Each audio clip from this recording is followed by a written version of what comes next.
چاہے بھی سر کا درد ہو یا کسی بھی عضو میں درد ہو، اللہ نے شفا رکھی ہے، شفاء للناس اللہ نے قرآن میں بیان کیا ہے۔ قرآن اللہ کی کتاب ہے۔ قرآن جو ہے ہمارے نبی حضرت محمد رسول اللہ صلی اللہ علیہ وسلم پر اترا ہے۔ رمضان کے اندر اکثر آسمانی کتابیں رمضان ہی میں اتری ہے۔ کوئی 4 رمضان کو، کوئی کتاب 27 رمضان کو، اس طرح سے انبیاء علیہ السلام پر صحیفے رمضان ہی کے اندر اترے۔ اس لیے رمضان کا جو اللہ نے ذکر کیا ہے دوسرے نمبر کے بارے میں، ان کے ساتھ کے اندر قرآن کا ذکر کیا ہے۔ اس لیے قرآن رمضان کے اندر زیادہ پڑھا جاتا ہے۔ آقا نامدار صلی اللہ علیہ وسلم کے اندر صحابہ فرماتے ہیں ہم نے 3 باتیں دیکھی رمضان آتے ہی، کہ ہمارے نبی میں 3 باتیں بڑھ جایا کرتے تھے۔ جیسے رمضان آیا 3 باتیں بڑھ گئی۔ سب سے پہلی بات تو عبادت کے اندر کثرت، عبادت کے اندر کثرت، زیادہ عبادت کرنا، نوافل کثرت سے پڑھنا، قرآن پاک کی تلاوت کثرت سے پڑھنا، قرآن کو نفل کے اندر کثرت سے پڑھنا۔ یہاں تک کہ حدیث کا مفہوم ہے، آتا ہے کہ آپ علیہ السلام کے پاؤں مبارک پر رونق آ جایا کرتا تھا، اتنا لمبا قیام ہمارے نبی علیہ السلام فرماتے تھے۔ لہذا سنت زندہ کرنے کے لیے قرآن پاک کو ہم نمازوں کے اندر پڑھیں جتنا بھی یاد ہو۔ کسی کو ایک لمبی سورت ہے یاد ہے تبارک الذی، تو قرآن وہ نماز میں پڑھ سکتے ہیں نفل میں۔ کسی کو سورہ سجدہ یاد ہے تو نماز کے اندر 2 رکعت کے اندر وہ آرام سے پہلی رکعت میں 2 رکوع اور دوسری رکعت میں 1 رکوع، یا تو پوری سورت ایک رکعت میں، دوسری رکعت کے اندر تبارک الذی وہی قرآن، یا تو اور کوئی پارہ یاد ہے تو ان کو قرآن کے اندر، ان کو نماز کے اندر پڑھیں۔ اس لیے قرآن کی تلاوت نبی صلی اللہ علیہ وسلم نماز میں اتنی کثرت سے کرتے تھے کہ پاؤں مبارک پر رونق آ جایا کرتا تھا۔ ازواج مطہرات میں سے جن کی باری پر یہ تلاوت ہوتی تھی رحم کہتے تھے کہ ہمارے نبی کی دل تکلیف تلاوت کے اندر اور نماز کے اندر اٹھائیں گے، علیہ بخشب السائل۔ عائشہ کے بارے میں حدیث میں صاف ہے آپ تو بخشب السائل ہیں۔ نبی علیہ السلام نے فرمایا میں شکر گزار بندہ کیسے نہ بنوں، شکر ادا کر رہا ہوں، اللہ کا احسان ہے رمضان آیا ہے، دیوار تلاوت ہو رہی ہے۔ اور دوسری بات بڑھ جاتی تھی ہمارے نبی علیہ السلام کی زندگی میں خیرات، صدقات، ہاتھ کو علماء نے لکھا ہے لمبا کرتے تھے، لمبا یعنی خیرات میں زیادہ، اور جتنے بھی کھیت کی جگہ ہے وہاں پر اپنے مال کو خیرات کرنا، اللہ کے دین کے لیے بطور لٹانا، اللہ کے راستے کا خرچ کرنا۔ اور تیسری بات دعا، اللہ سے مناجات کرتے تھے ہمارے نبی علیہ السلام، اور انہی کے اتباع کے اندر ہمارے بزرگوں نے بھی رمضان کو رمضان سمجھ کر بزرگوں کی خانقاہوں میں اور بزرگوں کی اتباع میں رمضان کو گزارا۔ مجسہ کے نام سے کیا تھا، شیخ ذکی رحمۃ اللہ علیہ فرماتے ہیں کہ میں تو ہمارے بزرگوں کی اتباع کے اوپر رمضان گزارتا ہوں، لہذا پورا رمضان میں قرآن کی تلاوت بھی کیا کرتا تھا۔ امام ابو حنیفہ رحمۃ اللہ علیہ اتنے بڑے امام ہیں، اتنے متقی، پرہیزگار، تقوی، اللہ سے ڈرنا، اللہ کا ڈر، خوف، آخرت کا ڈر، اللہ آخرت کا خوف، قبر حشر کا خوف، اور موت کے وقت کا خوف، معلوم نہیں میرا خاتمہ کس حال میں ہوگا۔ ایسے امام جو ہمارے مسلک کے، ہم ان کی مسلک پر چلتے ہیں، مسئلہ ہے ان کی مسلک کے اوپر ہم ہمارے مسائل کو حل کرتے ہیں اور علماء حل کرتے ہیں۔ ان کی عادت شریفہ تھی پورے رمضان کے اندر 63 قرآن پاک پوری کیا کرتے تھے۔ اتنا اندازہ لگائے ہم ہماری تلاوت اور ان کی تلاوت۔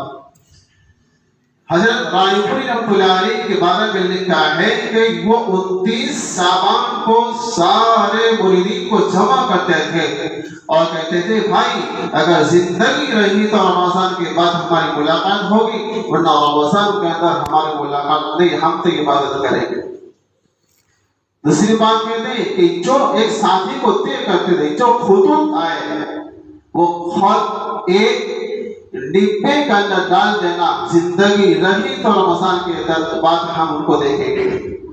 اور آگے لکھا ہے کہ 29 شعبان کو حضرت رائے پوری رحمۃ اللہ علیہ کی خانقاہ میں مسجد کے اندر کسی کو بستر لگانے کی جگہ نہیں ملتی تھی، اتنے کثرت سے لوگ وہاں پر رمضان گزارنے کے لیے آتے تھے۔ آج بھی جہاں خانقاہیں چلتی الحمدللہ شوق سے اپنا رمضان وہاں گزارنے جاتے ہیں۔ اللہ ہم سب کو ان کی قدر نصیب فرمائے، ان بزرگوں کی اتباع نصیب فرمائے، رمضان کی قدر نصیب فرمائے۔ شیخ الہند کے بارے میں لکھا ہے زبردست ان کی قربانی، کیا کہنا ان کا۔ حالانکہ وہ جیلوں کے اندر سختیوں میں سے آئے، ان کے بعد 2 باتیں کہی جب جیل سے چھوٹے کہ امت کے اندر 2 چیزوں کی کمی آئی ہے، ایک تو دنیا سے محبت اور قرآن پاک کو اپنے پس پش امت میں ڈال دیا۔ حضرت نے جیل میں سے چھوٹ کر سب سے پہلے ساتھیوں کے ساتھ 2 باتیں کہی، امت میں 2 باتوں کی کمی ہے، ایک تو دنیا سے محبت اور قرآن پاک کو پس پش ڈال دینا، قرآن کو بھول گئے۔ اسی قرآن جن کو پڑھا ہو، جو حضرات پڑھے ہوئے نہیں ہو وہ یاد کر سکتے ہیں، پڑھ سکتے ہیں، وقت ہے۔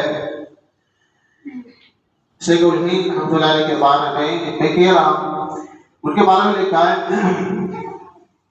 کہ ان کی تراویح سحری کے وقت ختم ہوتی تھی اور فوری سحری کرتے تھے، ان کے بعد فجر کی نماز کے لیے تیار رہتے تھے، پوری رات اللہ کے سامنے عبادت۔ ایک مرتبہ مستورات نے گھر کی عورتوں نے دیکھ کیا کہ قاری صاحب جو قرآن سنانے آ رہے ہیں تراویح میں پوری رات، تو ان کو کہیں کہ حضرت بیمار ہے، اسی بہانے سے حضرت کو کہہ دے کہ میں بیمار ہوں، میں نہیں آ سکوں گا۔ لہٰذا قاری صاحب تک بات پہنچا دی۔ قاری صاحب آئے قرآن پاک سنانے کے لیے، حضرت آج میں کب قرآن سناؤں گا اس لیے کہ میں تھکا ہوا ہوں۔ حضرت شیخ الہند علیہ نے کہا کوئی بات نہیں، تھوڑا سا سنائیے، تھوڑا سا یعنی 1-2 پارے، اور ہمارے یہاں 1 رکعت لمبی ہو جاتی ہے، بہت پریشان ہوتے ہیں، 1-2 پارے پڑھ لیجیے۔ 1-2 پارے سنائے اور کہا کہ حضرت آپ تھکے ہوئے ہیں۔ شیخ الہند رحمۃ اللہ علیہ ان کے تراویح پڑھانے والے قاری صاحب سے کہہ رہے کہ آپ تھکے ہوئے ہیں، آپ سو جائیے، آپ گھر نہ جائیے، تھکے ہوئے ہیں، آج آپ کی طبیعت حساس ہے، آرام فرمائیے۔ لہٰذا لائٹ بند کر دی اور قاری صاحب فرماتے ہیں میں تو سو گیا، اور حضرت بھی لائٹ بند کرنے کے بعد آرام میں چلے گئے۔ تھوڑی دیر کے بعد اندھیرے میں دیکھ رہا ہوں کہ میرے پیر کوئی دبا رہا ہے، میرے پیر کوئی دبا رہا ہے اور لائٹ بند ہے، اندھیرا ہے۔ پھر میں اٹھا اور ہاتھ پکڑا تو میں سمجھ گیا حضرت آپ کیسے میری خدمت کر رہے ہیں۔ کہا کہ آپ تھکے ہوئے ہیں، اس لیے میں نے سوچا کہ آپ کے پیر دباؤ۔ قاری صاحب نے لکھا ہے کہ قاری صاحب نے مجبور ہو کر کہا کہ حضرت اب تو بہتر ہے آپ میرے پیر دبائیے، آپ میرے پیر ہیں، بہتر ہے میں تھکا ہوا چاہے ہوں لیکن میں آپ کو قرآن سناؤں۔ لہٰذا وہ قاری صاحب کے دل میں کھڑا ہو گیا، وضو وغیرہ سے خارج ہوا اور کہا نفل کے اندر قرآن پاک شروع کر دیا، پوری رات سحری تک قرآن سنتے رہے حضرت۔ یہ انداز ہے یہ رمضان گزارنے کا، اس لیے رمضان جو ہے بڑی نعمت ہے، نیکی بڑھ جاتی ہے، نیکی کے بھاؤ بڑھ جاتے ہیں اور خیرات لوگ کرتے ہیں، اور رمضان کے اندر یہ صبر کا مہینہ ہے اور غمخواری کا مہینہ ہے، اور یہ مہینہ صبر کا ہے، غمخواری کا ہے، لوگوں کے ساتھ غمخواری، اور مومن کا رزق اس مہینے کے اندر بڑھا دیتے ہیں۔ اتنا مبارک مہینہ ہے، اس مبارک مہینے کی ہم قدر کریں، جو حضرات اس کی قدر نہیں ہے تو ہم ان کو سمجھائیں کہ رمضان کا مہینہ ہے۔ مثلا آج کا جوان طبقہ روزہ نہ رکھنے کی عادت بہت بری عادت ہے، اس لیے روزہ آئندہ انشاءاللہ روزے کی فضل کہی جائے گی روزہ، اور وہ ڈھال ہے ریان نامی دروازے سے اللہ تعالیٰ وہاں سے داخل ہونے کا کہیں گے جو رمضان کے روزہ کرتے تھے۔ روزے کی بڑی فضیلت ہے، اس کے ایک پورے سال میں ایک مہینہ آ رہا ہے، ان کے اندر تھوڑی سی تکلیف ہے۔ کیا تکلیف ہے؟ صبح سے لے کے شام تک یہ کھانے پینے سے رکنا ہے، 3 چیزوں سے رکنا ہے، کھانا پینا اور جماع وغیرہ سے، اور بہتر ہے ہماری زبان کو قابو میں رکھیں اور غصے کو قابو میں رکھیں۔ کیوں؟ آدمی کو بھوک لگتی ہے، اس لیے آدمی جلد غصے ہو جاتا ہے، تو غصے کو قابو میں رکھے، زبان کو قابو میں رکھے اور کھانے پینے سے روکا رہے۔ اور شام کو اللہ بہتر سے بہتر چیزیں دیتے ہیں، روزانہ جو کھاتا اس سے کئی زیادہ اللہ دیتا ہے رمضان کے اندر۔